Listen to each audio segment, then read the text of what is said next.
Well, hello everybody, and welcome to the Slim Nation One-on-Ones experience. One-on-one with myself today, this evening. Slim Overton here, and I just wanted to come on here and talk about: do you miss albums? The people out there of a certain age, and seems like the albums or the sale of items or the interest of albums is coming back. You see a lot of record players in the stores now. Just the conventional type record players, not all the elaborate stereo equipment we used to have back in the day. But people that still have that or still have some kind of record player in their home, and a lot of people still have their albums and still like to uh, put those albums on and hear that little scratchy sound in the beginning. And it's just something nostalgic about that. And let's see how this is working out here. Yeah, been on a hanger, and you got those little hanger marks. But anyway, deal with it. But anyway, yeah, and I just wanted to come on and talk about: do you miss the people of a certain age, or do you miss albums? You know, um, Good to see a resurgence of or interest of albums coming back and people want to do. But it was a certain thing about albums, getting those physical albums. It meant a lot to me. Now, and let me personally, I was really into music and all kinds of genre of music. It could be rock, soft rock, some hard rock, not really hard rock. You know, where they be and you couldn't understand what they were saying, but not that kind of what they used to call it, rage or whatever. That kind of rock was a little beyond me, but the soft rock and a little bit of rock, traditional rock. I used to like that too. I'm talking about the 60s and the 70s and into the 80s. So I liked all kind of music. My favorite type of music was jazz, though. Jazz. I could get jazz records, and they would stand the test of time. I could play for if I had guests at the house, I could play a jazz record that might have been 5, 6 years old, and the people that were there, hey, what's that, man? I never heard that. And I would tell them, what it was and all that.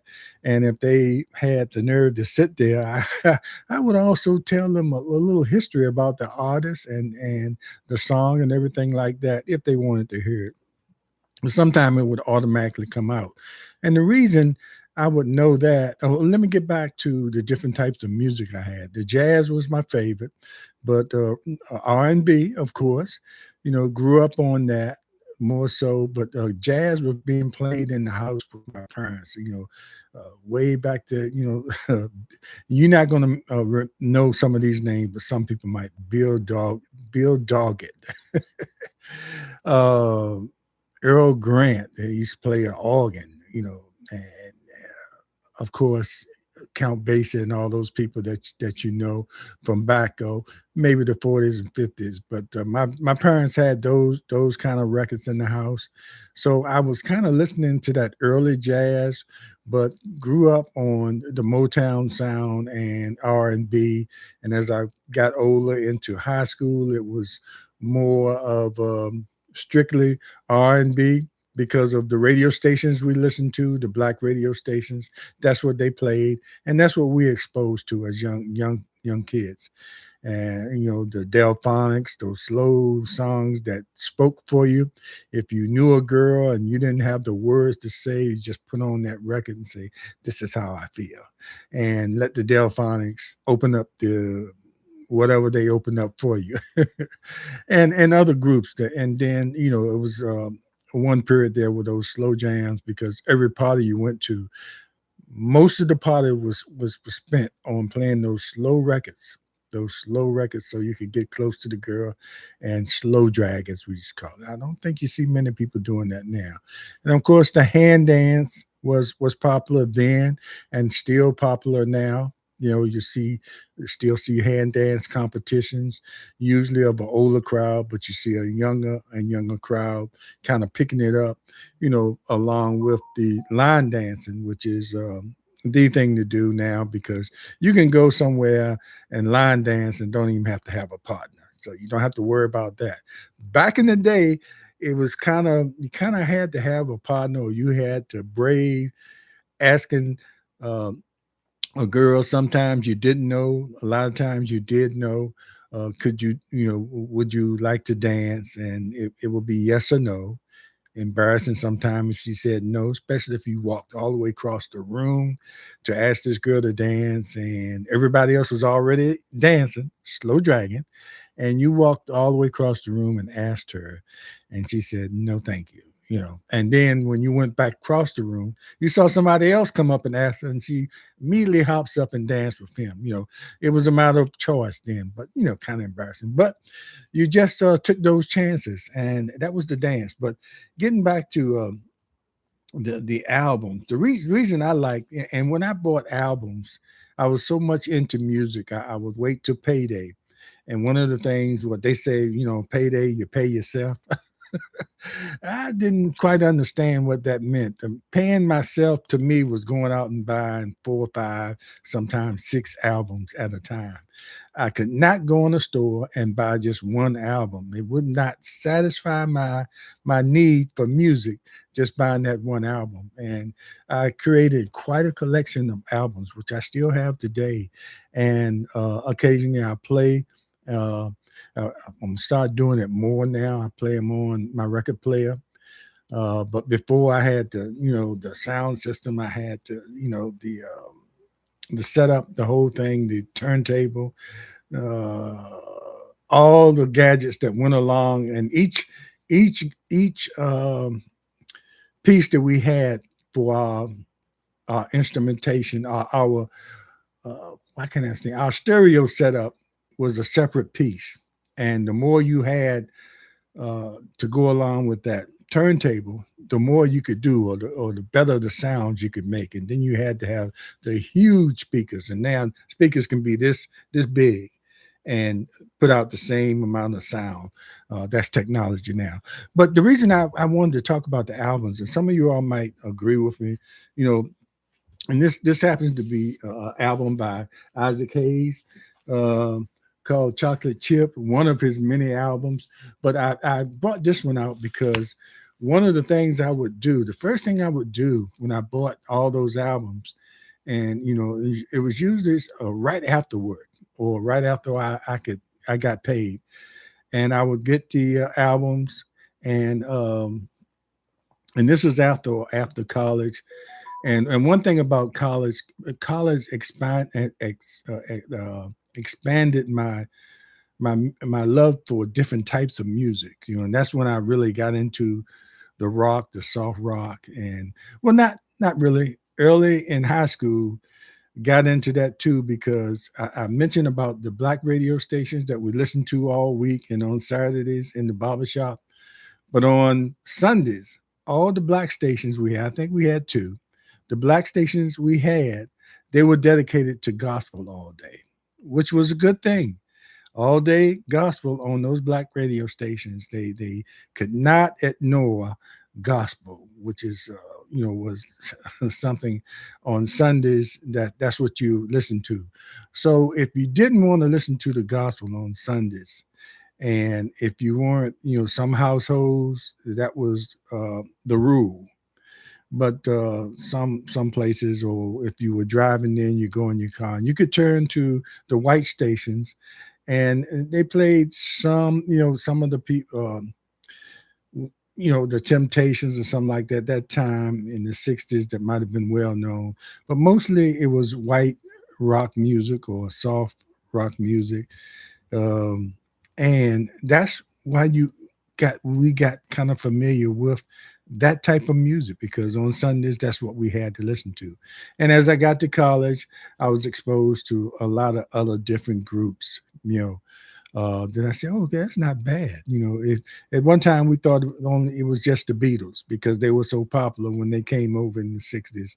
We just added them to They weren't playing the Beatles on the black stations, not then at first, because it was dedicated to all black music.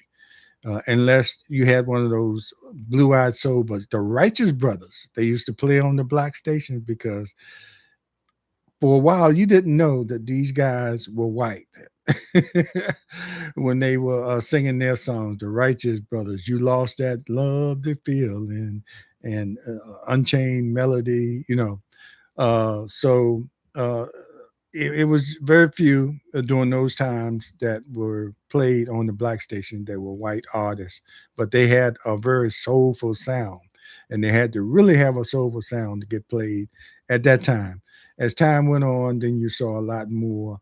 You might, as the Beatles sort of transition into more of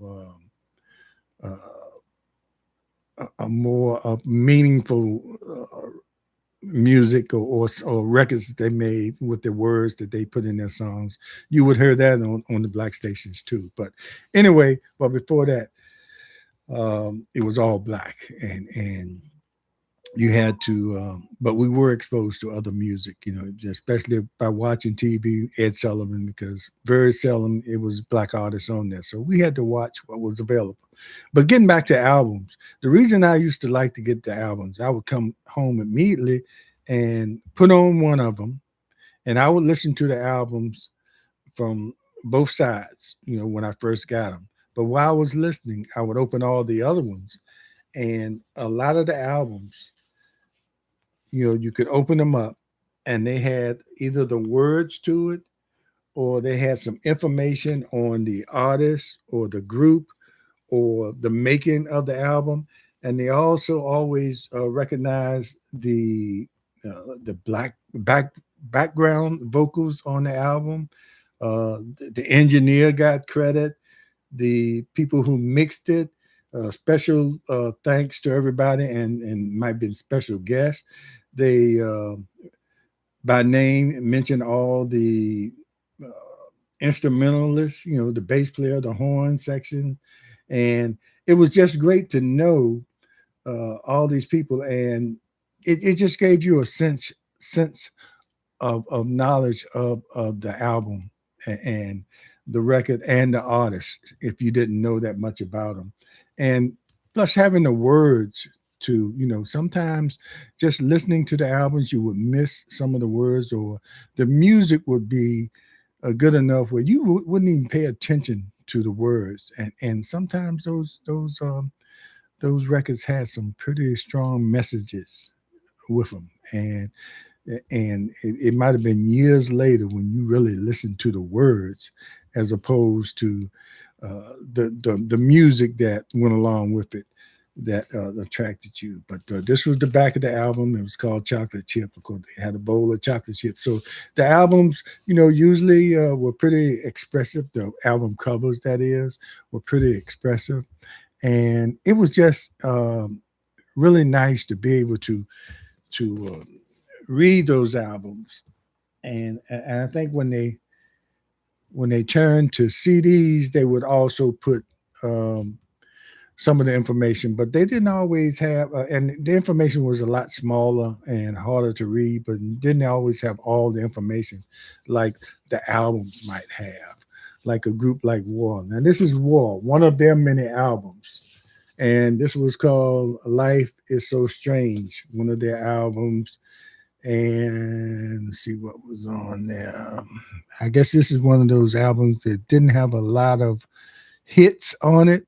And that's one thing about the albums. When you first made the albums, when I was first getting the albums, it might have been one or two hits on there that people were familiar with, because the radio stations usually picked out, they already had pre-picked out what was going to be the solo record or the 45 that they would put out and that would play on the radio most of the time.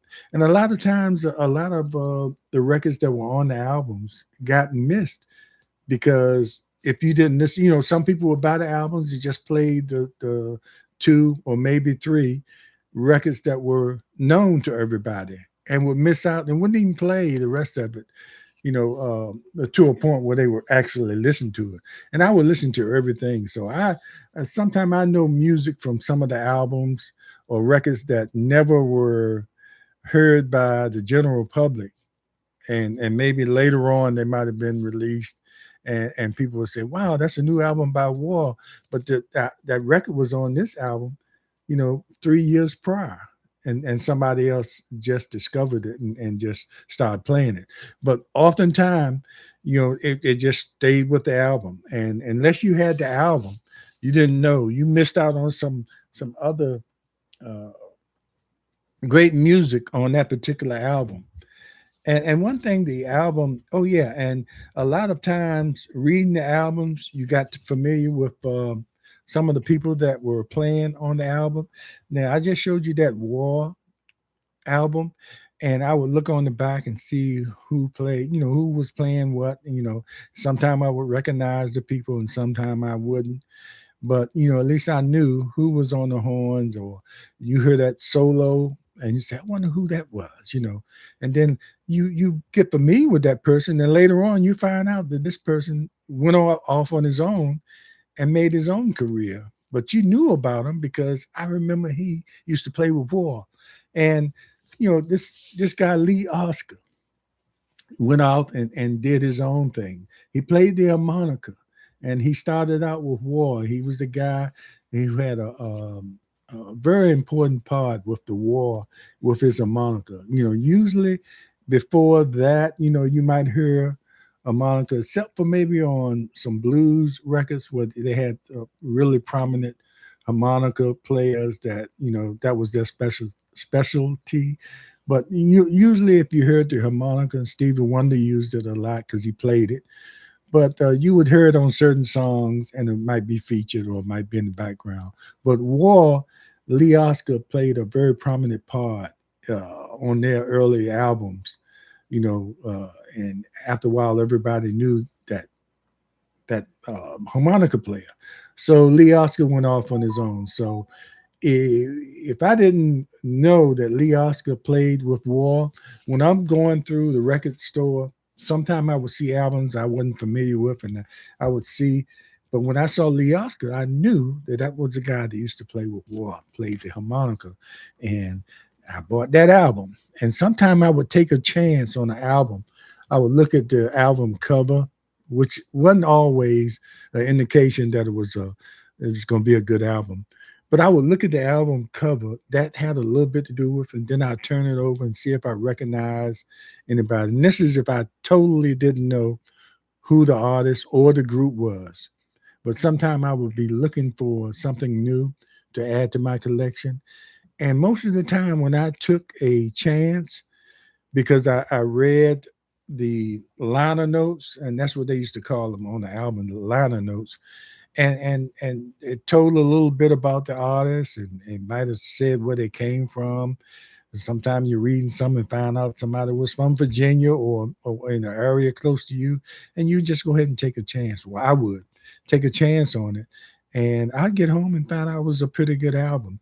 Now, granted, some of these albums didn't make the top 100 billboards, or and that's saying something. You don't make the top 100, but you think about all the music throughout the United States and the world, and a lot of times they added to other countries, especially England, and making the 100 was saying something. And you would think if you didn't make the 100, wow, you must have didn't really have a good album. But it was a lot of competition in that 100. So if you got a little recognition and sold some units, that was good. But you just kept on pushing and putting out albums until you really got recognized. And some people had a few albums out before they became popular. And some people put out a couple of albums and it never went anywhere. And I have a few of those. I have a few duds too. But for the most part, if they weren't a popular album, I enjoyed it. And it was something I could play when I had guests or when I had a party, and no one would know what it was, but they thoroughly enjoyed it. And they would be asking me, who is that? Who is that? and I was proud of my collection. And, I would do some crazy things sometimes, like ride, put albums in my car. And I think about this now, how insulting it might have been to some people, but I would have albums in my car, and when I would visit people, you know, and we sit around and they might be playing cards or something like that or having a conversation. So, it wasn't always we sitting around watching TV because it wasn't a lot on, unless it was something on we really wanted to watch. But you're sitting around talking and or eating or playing cards or playing games or whatever you're doing or cookout or something, and music was the background. So I would have my albums in the car, and I would listen for a while with what they had, and sometimes their collection would be limited, and I would say, "You mind if I bring some of my music in?" They say, "Sure." And some of them generally probably said, "Oh, that's great, bring me in." Some of them say, "What the hell? Yeah, I got music right here." But they were polite enough to either say yes, and then they probably would talk about me. But when I left, but I thought about it, that wasn't the right thing to do. Go places and bring your own music unless somebody asks you to. Every once in a while, somebody will ask me, "Hey, Slim, I know you have a good collection of music. Why don't you bring some of your albums?" Because I'm having a little party, I'm having a get together, and that was okay. But for me to just bring my own music without being asked, and like their stuff wasn't good enough, that just wasn't right. But I did it, and I wasn't thinking about it then. I was just so proud of what I had, and in most cases, the places I went, they could not match, you know, the collection I had. I'm not saying everybody, it was a lot of people just like me that loved music and had just as many albums and or more, and was more into it than I was, But I had a pretty good collection, and I was really into different types of music, even though jazz was my mainstay, So they even had, you had this record like by GQ that was out. Now this is very popular, very popular. But "Disco Nights" was a very popular song out of it, and let's see, not too many of the other ones um, made it. A rendition of "I Do Love You," which was an old song from the 60s, made the charts from that. But I think they made about maybe two other albums that didn't go anywhere, and they sort of faded away. But their music is still here. You still can hear their music online, or you might hear it in a movie. You might hear it somewhere. One thing about a lot of the music, it's everlasting. If it's good music, it'll be around forever. Especially the jazz. So even though they did not hit it long, a lot of groups. It takes a lot for a group to be around for a long time. The personalities, or if it doesn't hit, and you don't get the sponsorship from a major record company, it's kind of hard to make it. But a lot of those guys will still be out there, 40, 50 years later, still playing their music and still gaining an audience of the people that were around when they were first out, and getting some new audiences, new younger people. So some of their live concerts sort of revived their careers. But GQ was one of those popular ones, and I know some of you all might remember uh, the GQ. And couldn't bring everything in here, but then you had we had Roger, uh, and who was also Zap, and you had some artists that would put out like Funkadelic Parliament, and they had something, it would be Funkadelic Parliament. Sometimes it would be a Parliament record, and it'd be a Funkadelic record separately, but they were the same people. The same people. It was, about 150 people. If you go to a concert to see a Parliament Funkadelic, it would be a bunch of people on stage, and everybody had a prominent role. And then it was different little groups, Bridezilla, the Brides of Funkenstein, ladies groups that sang with Funkadelic. They would make their own albums too, and then certain artists within the group put out little albums. So they had a whole, and I think I had every one of them. Everything Funkadelic put out, I bought, and whoever was with them and put out an album, I bought that too. And a lot of them went nowhere, that they did it on their own, but collectively, when they came together, they were Parliament Funkadelic. So they just capitalized on putting out music under different names. But after a while, everybody knew that's the same group, but slightly different music to it, but kind of the same. You could expect, you could kind of tell if it was a Funkadelic record because of how deeply funky it was. And Parliament had more of a, how can I explain it? It was less funky, but it still had that R&B beat to it, or more of a, maybe not R&B, but it had more. It had that beat to it, but it wasn't as funky as Funkadelic. It's all in the name. But you could read, all through here. And Zapp was like that too. Well, Roger and Zapp were pretty much the same group, but they put out different albums under different names, and they had a Zapp had a distinctive sound. And if you ever saw Roger on TV, he had this device, and I can't tell you what it's called, but some of you might know, where he could put it in his mouth and sort of make the sound make that distinctive sound with his mouth and the instrument he was playing. And you saw other people, but he was most famous for doing that, having that sound. Yeah, and a lot of y'all remember Roger and Zapp. And even I had some rock music, and I couldn't find all the rock music, but I got a lot of rock. But this is one of two, the Electric Light Orchestra. And it sounds like it might be an orchestra music, or symphony or something like that. But this was a rock group that put out some great music back in the day in the 70s, and Tightrope, and a lot of other records up here that I don't know if you would remember it, but would know about it. But I was just seeing if you had any recognizable names up here. Probably recognizable to some people, but not many. Jeff Lynne, Hugh McDonald, Richard Tandy. Some of those might be familiar with some of you out there. It doesn't strike a bell with me now, but even though I liked the album when I got it, I probably was familiar with them then and just forgot about it. So had a lot of rock music, just like you out there.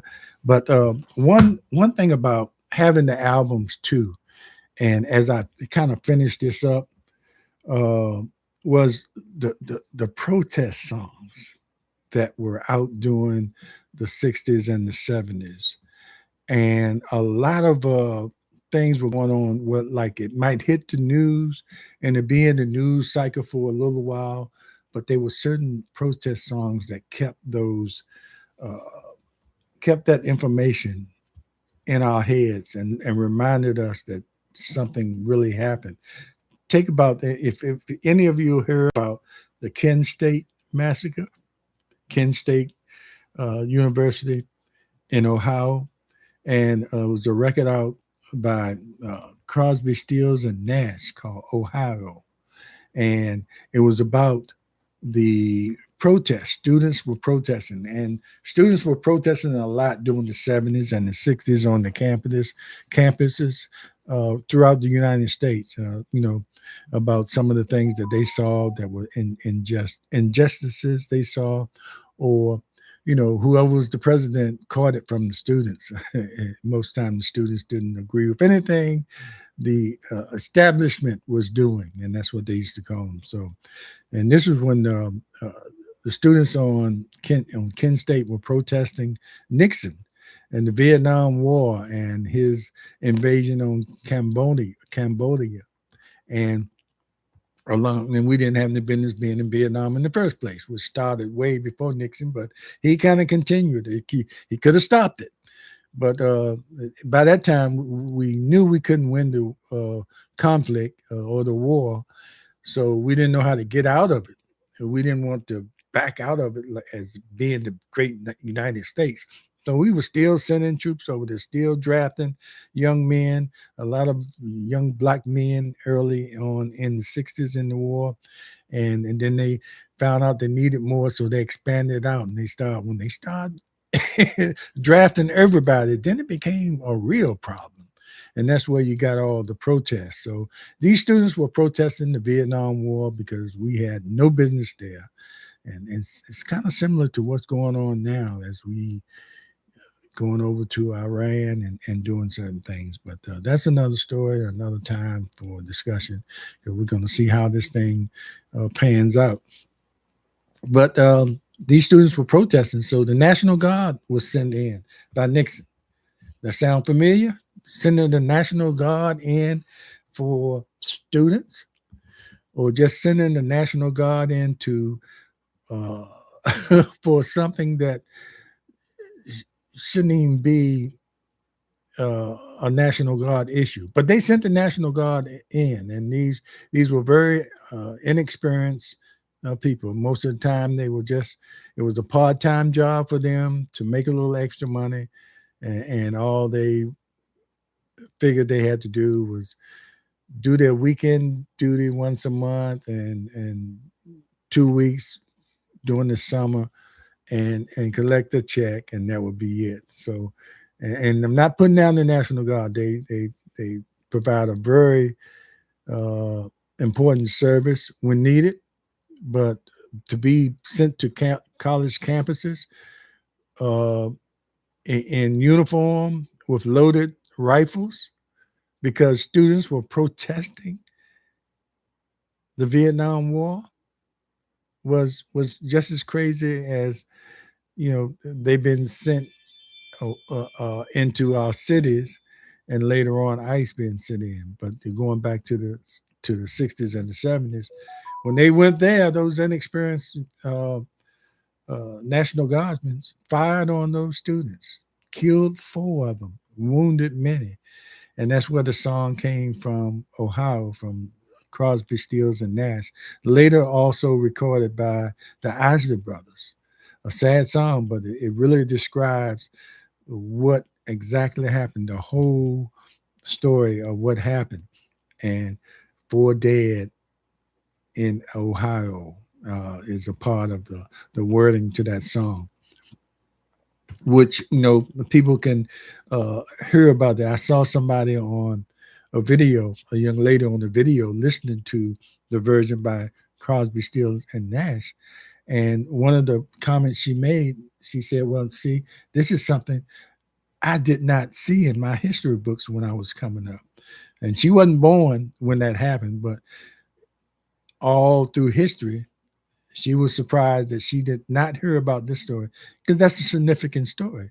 4 college students being killed while protesting the Vietnam War under Nixon presidency. So that's why she said, and she made a point that is so important, and the point I'm making as well, to sometimes with some of these songs, we have to listen to the words. It's messages in these songs, like what's going on with Marvin Gaye. I think most people picked up on that, but sometimes the music can sort of, and the music is important, but sometimes the music can kind of overshadow what the real message is. But the music has to be there in order to draw the people in, but we also have to be aware of the words to the song, especially if it's trying to give out some message. And before I go, I have to mention, and I'm gonna do some more of these talking about albums and the importance of albums or what they meant to me. as I was growing up and in my early years, and how they're still important to me. Albums and music in general, how music can bring people together, and music can say some things that some people don't know how to say, or it can be a lasting message that can be repeated over and over again, where in the news cycle it might last for a while and then it's on to the next news, whatever the latest news is. But some of these messages we need to continue. And sometimes if we can't get enough people to read and hear what the truth, and most of the time the truth is in these records. Gil Scott Heron used to, during that same time, he was a spoken word artist. I have to say that. I think this was pre-rap. Well, I know it was pre-rap because I was in college, and most of before rap, it was more like a spoken word, and people that had something to say expressed themselves in a poetic way. You sometimes to music, Congo, bongos playing, or soft music in the background to sort of draw you in. But the words, what they had to say was very informative and very captivating, and sort of let you know what was really going on in the world, and how to have a different view about what was going on. And most of the time, like I said earlier, it told the truth. And, some people say, well, it wasn't my truth. But, sometimes the truth is the truth, and Gil Scott Heron told it like it was, on a lot of his albums. Uh, he would talk about, especially he kept talked about Watergate, and that was another problem for Nixon, and that was one of the things that really got him out of office eventually, because he was some strange things going on with Nixon the whole time he was in office. But that when that Watergate thing came along, and people like Gil Scott was singing about it, and even his songs were detailed to the point where naming some of the people that were associated with him that broke into Watergate, and some of the prominent people in his cabinet. He named them all in there and what they did, and just gave you food for thought. So, music is something that I know all of us are interested in, but sometimes we just have to sit back, and some people that have a message and listen to the message, and it helps you form your opinions about certain things. Not saying you have to agree with everything that these people that are giving a message through their music, but sometimes it just gives you food for thought, and sometimes it's just plain old entertaining. You just enjoy the music, and can relax, and you can always see how music can bring all different types of people together. One time it would bring people together, but they still had to be separate by law. You might have an artist, a black artist up there, and you have a white group of people over here, teenagers, black teenagers, and a rope dividing so they wouldn't mix. And it was the teenagers that removed that rope and start mixing together. And the police could do nothing about it. At first, they would come in and just separate them. But after a while, the teenagers just overwhelmed the police because they didn't see any reason for it. They all enjoyed the same music. They all were having a good time. Why did they have to be separate? So that the music broke down that barrier. Although we still have people that enjoy the same music, but still have different ideologies about how things should be, and that's fine. But when it starts to be unfair, it needs to be talked about, whether it be through music or, or mediums like this. It's just being aware of what's going on around you. And I granted, music sometimes helps us get there. Take care, everybody. Thanks for watching, and we appreciate you. And we'll be coming back talking about music again. And if you have some suggestions or you like to uh, join me here and talk about some of the music and how music affects you as you were growing up, let's do it.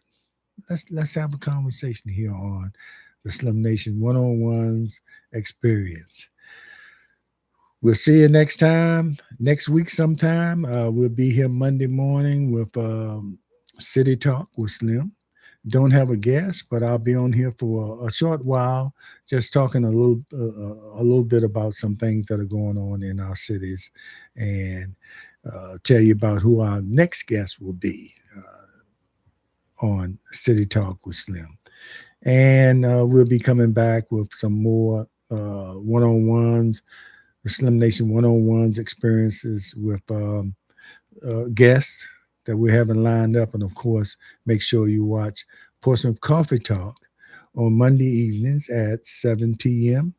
right here on a YouTube channel. It's under Portsmouth Coffee Talk in the evening. We're in the evenings now. It's 7 p.m. So you can turn into Portsmouth Coffee Talk. And so join us then. And the last one, you can join me and, well, on our take on it is another platform I'm involved with my friend, my classmate from high school a long time ago. Our take on it featuring Slim and Shona. So we're on every Tuesday evening at 7 p.m. Usually on the first Tuesdays. The first Tuesday of the month. We switch it to Wednesday night because of other obligations we have. But other than the first Tuesday of each month, we'll be on. Other than right, the first Tuesday each month will be on every Tuesday. But the first Tuesday of each month will be on Wednesday. It might sound confusing, but I will make sure that I notify you if it's the first of the month, and we'll be on Wednesdays instead of Tuesdays.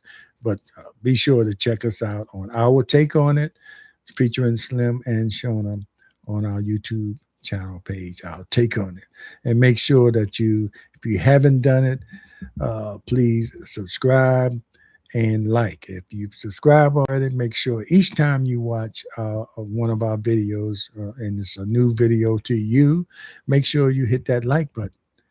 And even if you can't watch it all the way through at the time, just turn it on, hit that like button, let it run a little bit, and then come back later and watch the full video when you have time. We need you in order for us to grow. Each one of our channels need to grow, or are still growing. So I know that was a lot, and there's a lot of different channels, but each time you watch it, if you haven't subscribed to either one of those, Portsmouth Coffee Talk, the Slim Nation One-on-One Experience, or our take on it featuring Slim and Shona, make sure that you subscribe to us if you haven't, and make sure you like each time you watch one of our videos. Even if you go back and watch an old video, a previous video. I don't want to call them old because all of them a previous video. Let me put it that way. Please do the same thing. Hit that like button, and we appreciate some of the people that are watching us live. But sometimes you watch live and you kind of forget to hit that like button while you're watching. So remember, when you come on and watching us live, even if you participate in the discussion with your text, questions, or comments, make sure you hit that like button, and make sure you subscribe if you haven't. I can't say that enough. I know I didn't say that enough now. But anyway, thanks everybody for watching, and music is the message to your soul. Take care. We'll see you next time.